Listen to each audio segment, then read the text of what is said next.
నేనిక్కడి నుండి బాణం వేస్తాను. ఆ బాణం ఎక్కడికి వెళ్ళి పడుతుందో ఆ చోటే నాకు కావాలి. అక్కడ నా కోసం ఆలయాన్ని కట్టించండి. అక్కడ ఉండి కలియుగాన్ని నేను పరిరక్షిస్తాను.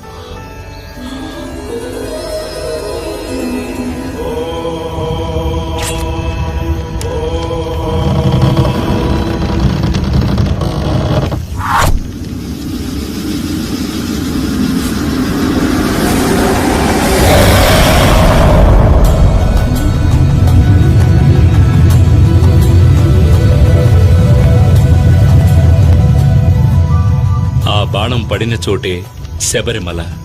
ఈ శబరిమలపైనే ఈనాటికి కలియుగ ప్రత్యక్ష దైవంగా కరుణామూర్తిగా కొలువున్నాడు శబరిమల అయ్యప్ప.